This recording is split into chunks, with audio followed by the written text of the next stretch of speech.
I think, I mean, they're definitely enjoying summer, but I think they're ready.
We're on.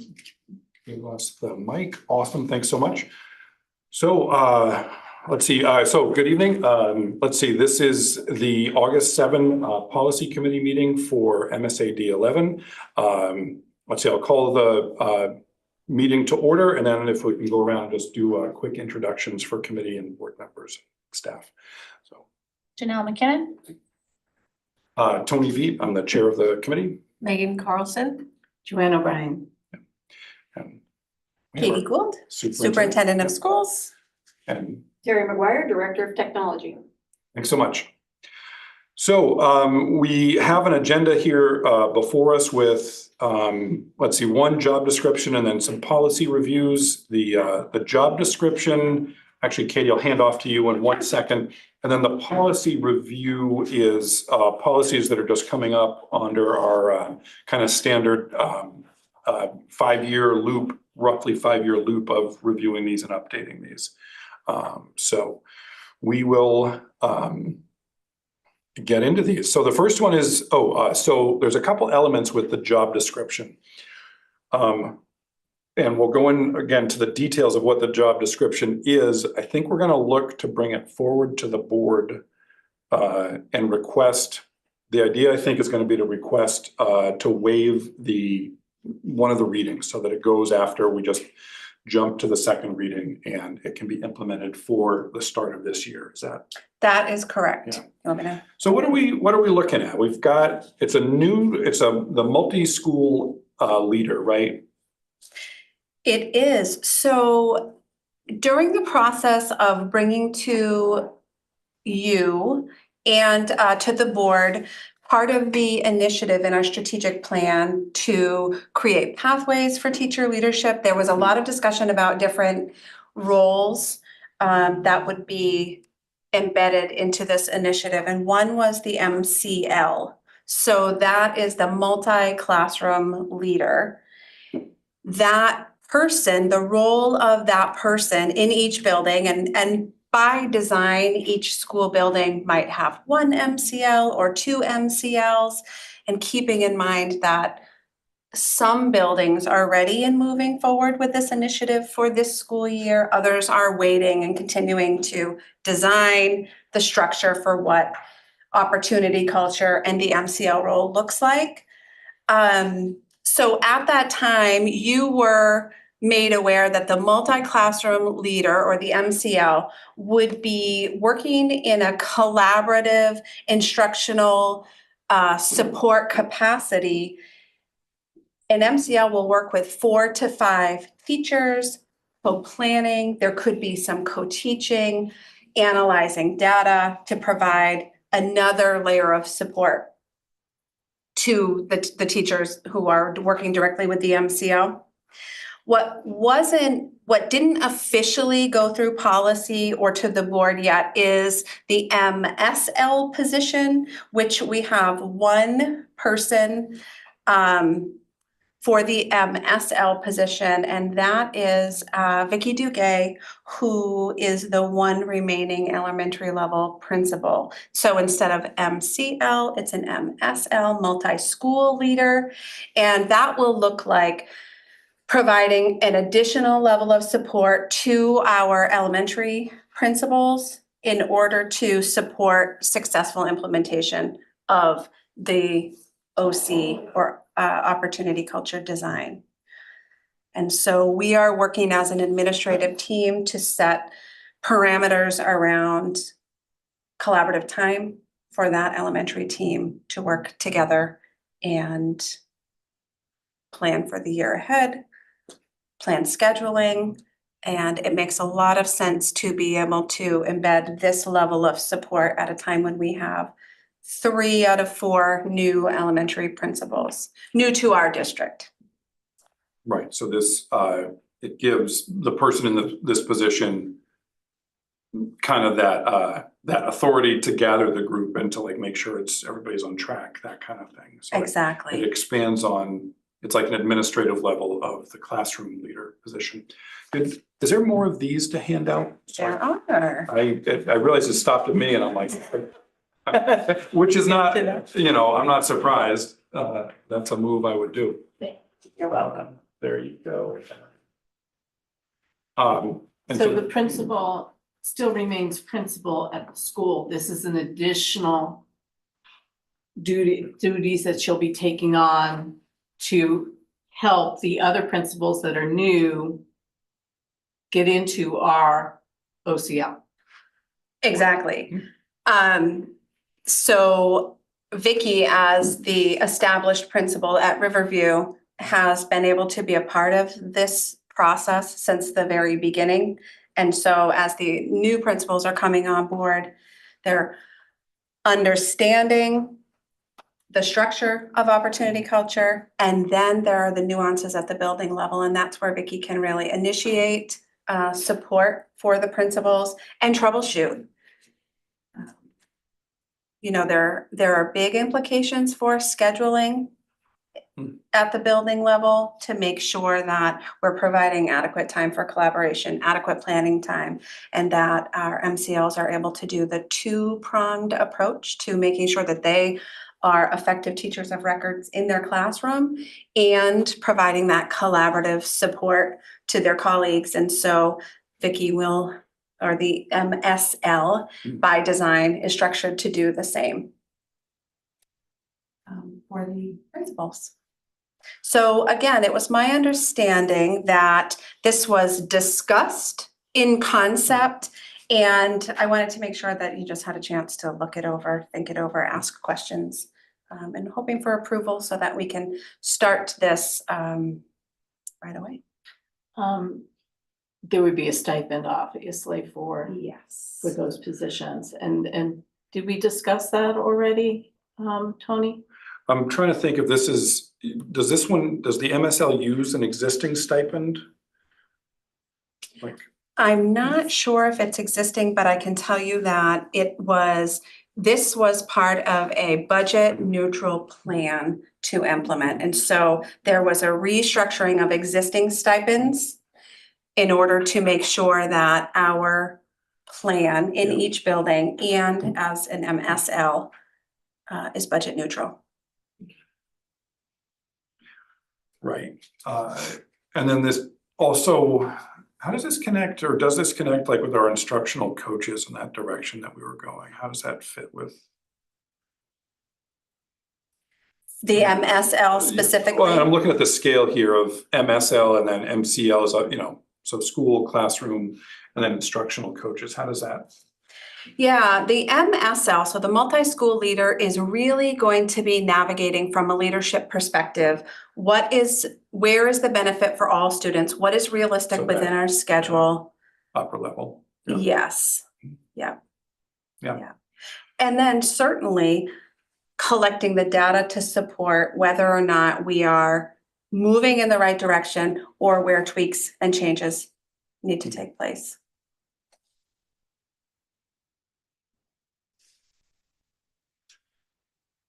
And Vicky's, would this be her first year doing this? Or she's been, Yeah, this is the first year this is the that we first year, would, yeah. that we would have this position, and again, it's a natural additional layer that's replicated from the MCL. So Let's see, thank you, Joanne, for asking some of those. Any questions from the group right now? Angela, since you are here, we were just discussing the job qualifications for the multi-school leader. And can you just contribute a little bit about how strategic listening and opportunity culture has led to the development of MCL and now MSL? Yes, do you have specific questions to help me frame that, or just? Say the whole year's worth of, yeah, help me frame it. Condensed. Yeah. Okay. So we're trying to create an instructional leadership ladder that's formalized rather than drawing on the strengths of our staff in informal leadership roles. Recognizing their talents and expertise, paying them for the extra planning and time to engage in thoughtful professional learning community work, to be deliberate about looking at data, working collaboratively towards instructional planning in a team-based way rather than one-to-one or in a partnership way, using data to inform their practices in a very methodical way. And the idea of that is to reduce the burden on the principals of trying to lead every one of those meetings, of building the capacity of staff, of course, to do that with their peers. Staff are very good at doing that independently, but trying to get it in that team-based place, call it collective efficacy. So it's like the group, more minds, more perspectives, more skill set, thinking about how to problem solve to support student growth. And that in a supportive, productive, collegial way.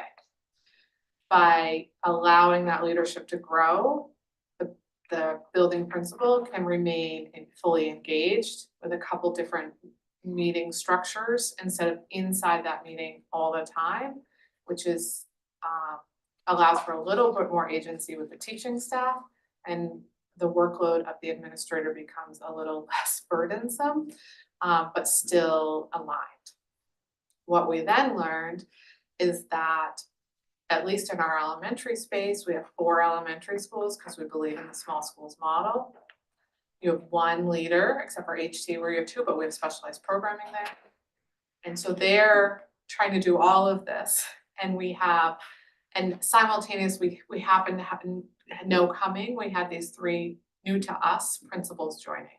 So we were like, what is the appropriate mentorship and instructional leadership model for a team with new leadership coming on board, if this person is qualified to mentor that group, but also mimic those practices, but at an administrative level, looking more at the broader scale. And if there weren't new people here, why would that still be important, and how would that work? And so we tried to make sure we weren't just trying to put a Band-Aid on, making sure people felt supported, but looking at the systems on it. And again, it's about using the expertise of someone who has a proven skill set and training in how to help facilitate that with colleagues. And then for us as a broad system, it allows for alignment and coherence across all of the elementary schools, while still allowing for identity of a community, the unique historical traits and traditions that a school community has. We're not asking all the schools to be cookie cutter in any way, shape, or form, but really looking at student outcomes. And based on the resources and your skill set of your staff, how can we continue to work to increase attendance and student outcomes? And then that again is just another way of, instead of on their own trying to do this in a very collective way. And it creates greater efficiency. People feel more confident about that approach and their work, and then they can lead more effectively and openly with their communities and their staff. So is that a nutshell? Yeah. Okay, all towards the strategic plan aim of trying to create some systems leading towards greater educator, which includes administrator sustainability. Because people are burning out, and so we're trying to figure out, how can we do this that we all have to do the work, but is there a better way to do this work that's more efficient?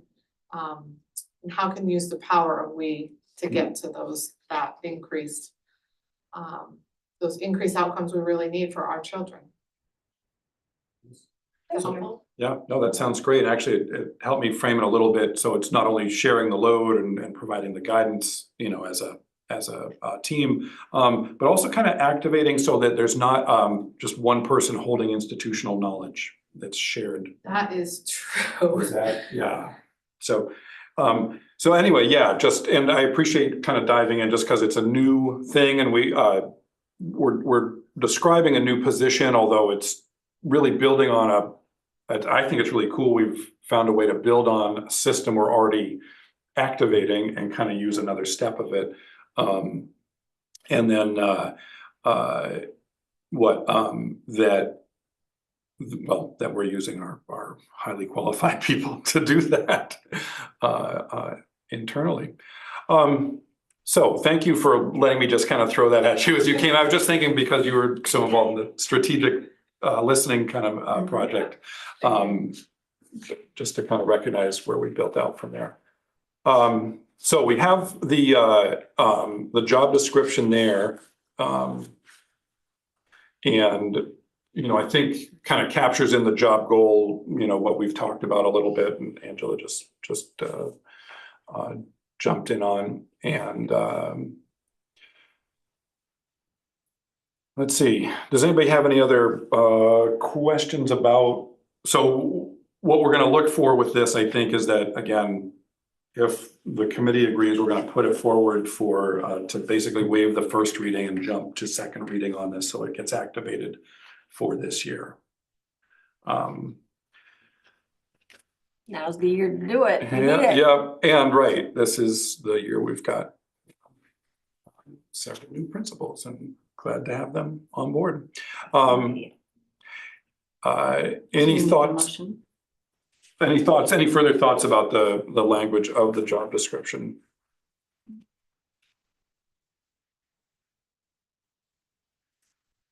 All right, yeah.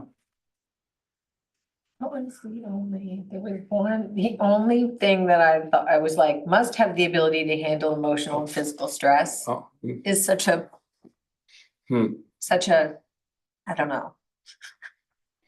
I mean, we all should be able to handle it, but like who defines what handling it is? How do you, I don't know. I was going way too in the weeds here, so, but otherwise it sounds great.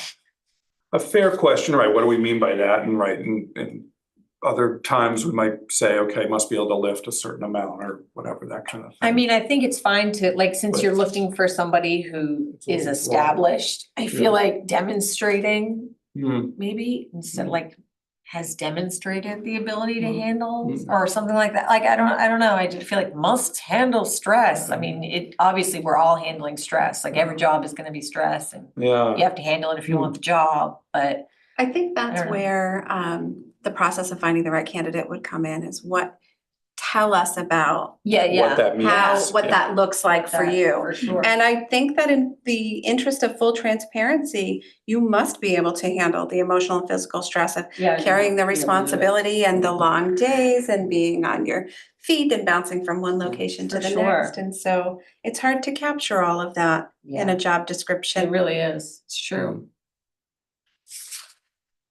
I mean, I'm okay with it as described. I mean, we could get more specific, but again, that would be probably more individual how that does get No, I think it's fine. handled. Well, I think if we already have the candidate who's going to do that, then If it's already a principal in the district, yeah. I think at that's this what I'm- point, if we were having to go Somebody. outside and hire somebody, that would be a different thing.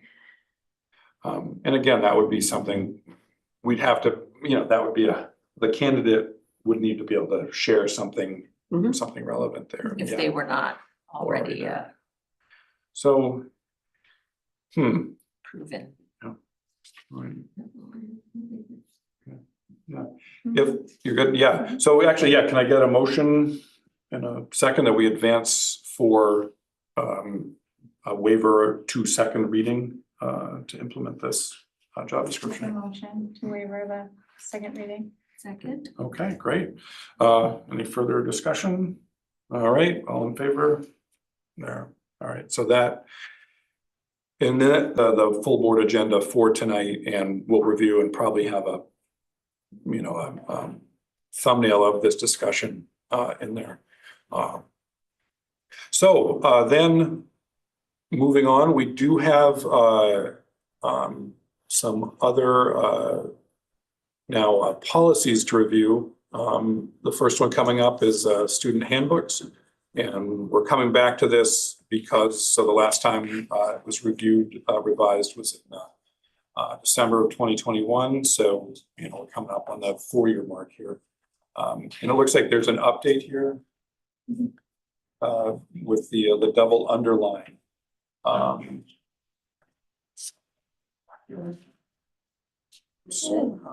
So, Yes, here we go.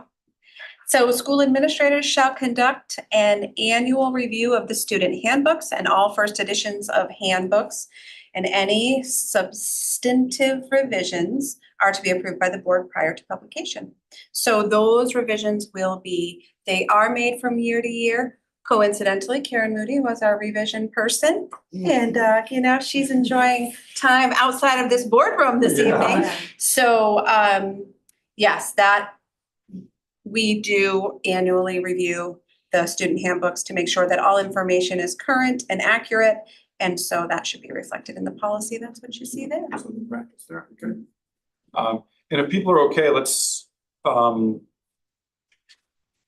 can go through and can we do a motion on each one, and then we'll just do them as a bundle for the next, and we'll go for first reading next month for the rest of things. So Yeah. Can I get a motion? Motion. yeah, motion. And, So just. all right, any further discussion? Okay, all in favor? Great. All right. CHD, policy CHD. So this is administration in the absence of policy. Pretty good to have a policy that covers that. And again, we've reviewed that, several years ago. It looks like there's no other changes to this one, just a review. That's right. No Eyes on, changes. yep, So.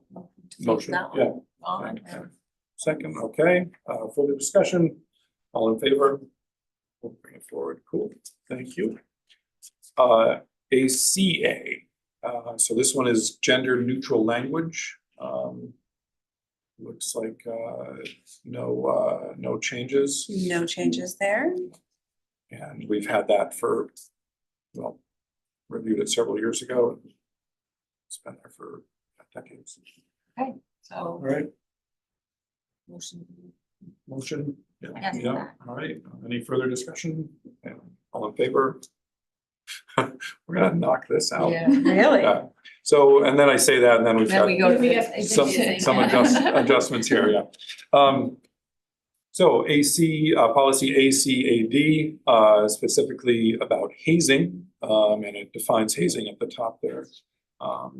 And so there's some adjustments is this MSMA adjustments or? I believe so. A lot of this first round of policies were updated before Pat retired. And so she left us a gift, which was a jumpstart on policies that need to be reviewed this year. So there are a couple of different ways that a policy would require updating. If the law changed or there was a recommendation from the Department of Education or MSSA, or Maine School Board Management, excuse me. So That's what you see in those double underlined portions of the policy. So it clarifies further about what hazing, injurious hazing means, what harassing behavior and acts of intimidation would be, examples of.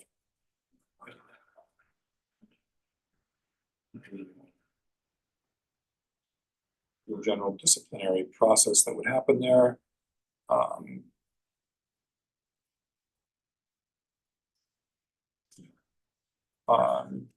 Let's see, the strikeout there.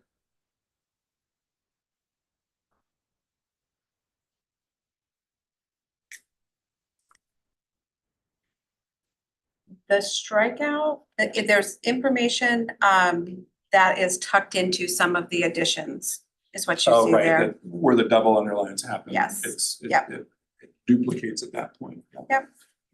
Okay.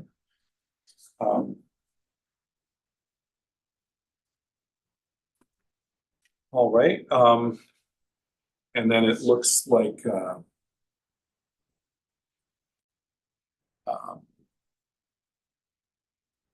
there's the references in there. Let's see,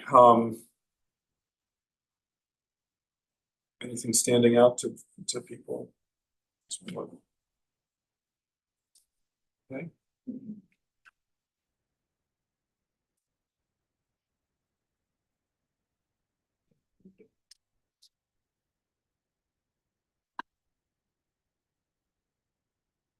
All right, if that's it, are people okay with advancing this for a first reading? So, and that again would be next month for the first reading.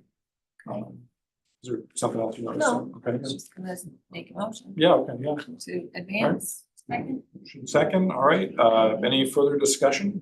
No, yeah, great, all in favor? So we'll advance that for first reading. And move on. There are no changes aside from, and I think Pat referred to this last year, we have MSAD11 all over the place in our policies. And so we are trying to, she had begun and I will continue to just strike out where we're redundant in including MSAD11. And that's what you see here in policy ACR. So, motion to make a motion to advance that, because I don't see any difference. All right, yeah, any further discussion? No, seeing none, all right, all in favor? All right.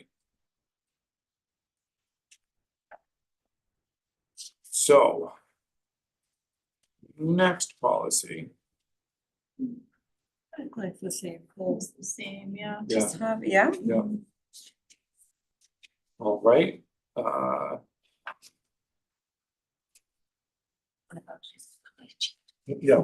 just make all these, and, All children what? yeah, I make a motion with one too. okay. Second. Awesome, any further discussion? All right, all in favor? Great. Excuse me a sec, yeah.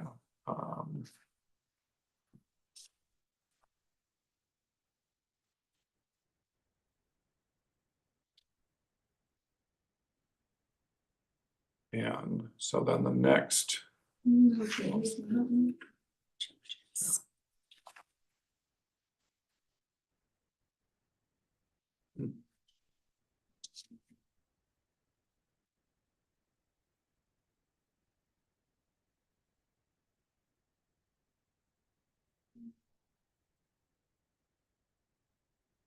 Yeah, no other changes there. And so, yeah, some of these are very much just eyes on. Yes, we've Mhm. looked at them in the last, multiple years. Right.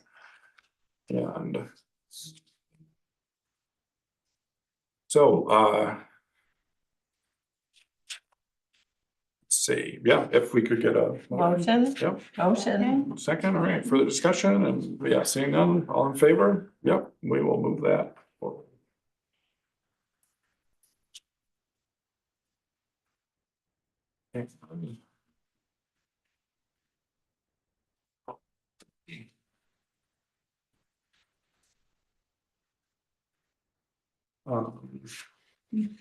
Just taking out MSAD11. yeah.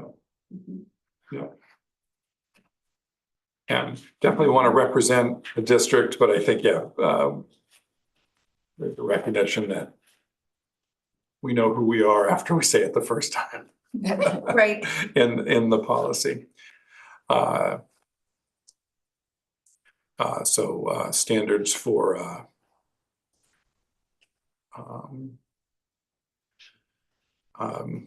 behavior, yeah, no other.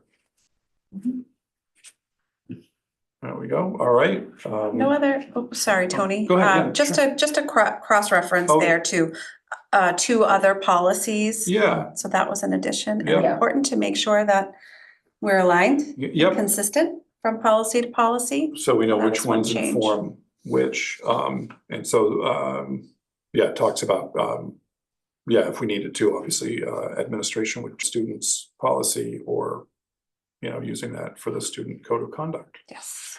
Yeah. And, You need a motion, Tony? yes, I do. Okay, you got Yes, it. please. Motion. And second, all right, any further discussion? Seeing none, all in favor, and we are doing this. Yeah, and Oh, hey, we should've made it. brought a bigger pile. Yeah, it's okay. Yeah, no, we're not coming. So, commitment to learning results and some strikeouts and some changes in there. Just clarifying, you know, who's responsible for the learning results. Yeah, some minor language changes there. The Board of Education requires review of Maine state learning results every 5 years. Legislation just passed, extending that to every 7 years for review. So there's, again, minor language change and striking out their development of plan and timeline. Otherwise, that's pretty straightforward. All right. Yeah. Yeah. Could I get a motion? Oh, a motion, yes, absolutely, got it. Yeah, and any further discussion about this policy? All right, looking good. In that case, all in favor? And we'll advance, so we'll advance those for first reading for next month. And what I'll probably do is ask that we just vote on them as a bundle at that point. We obviously went through these very intentionally here. And nice job. I think that, One more thing. yeah, oh, yeah. There was another bill that went past, the recent legislation. It is temperature standards for school buildings, and it reads, a school board shall adopt and implement a written policy establishing standards for minimum temperatures and maximum temperatures for school buildings. The policy must be posted on the school board's school administrative unit's publicly accessible website, and the school board shall seek guidance from the department prior to adopting and implementing the written policy. It is my understanding that no further guidance around a recommended low temperature or a recommended high temperature will be published, but we will need a policy. So I wanted to put that on your radar, and it didn't occur to me until after our agenda was published. So I will be sure to include that in a future meeting.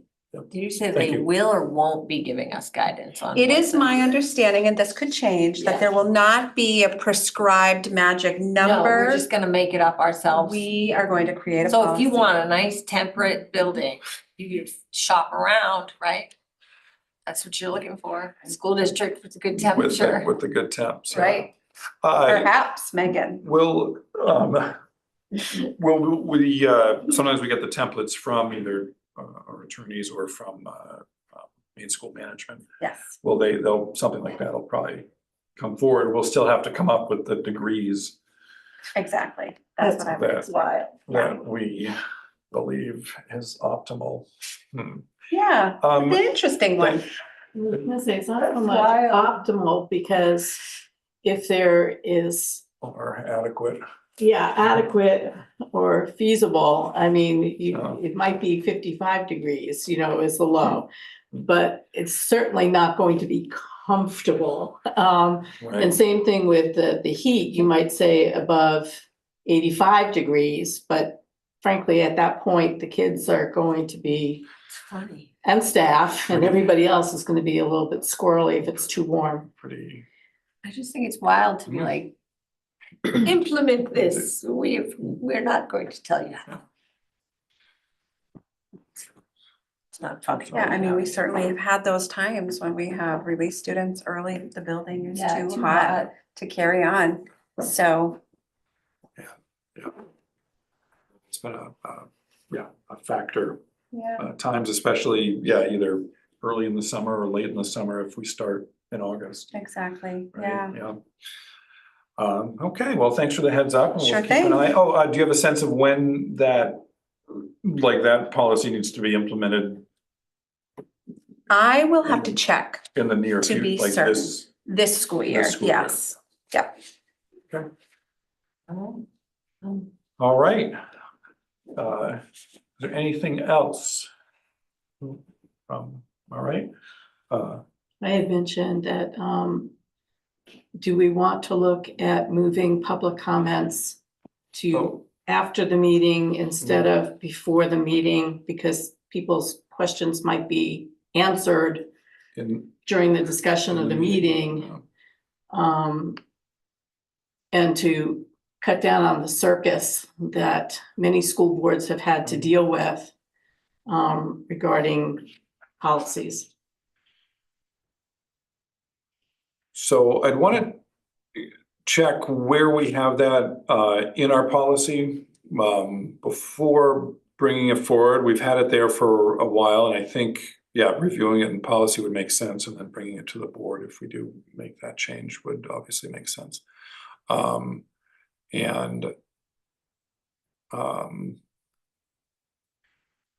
Is that a discussion you want to have with Becky first?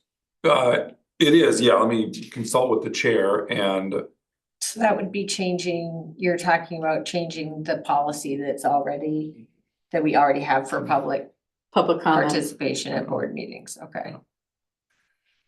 Policy Yeah. BEDH. DEDH, yep.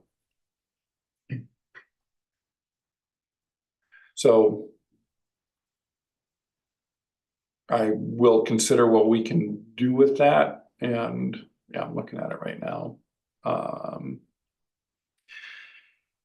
If there's nothing else, I will entertain a motion to adjourn this committee meeting. Oh, I'll make that motion. Yeah, all right. Second. All right, seeing no further discussion, this meeting is adjourned.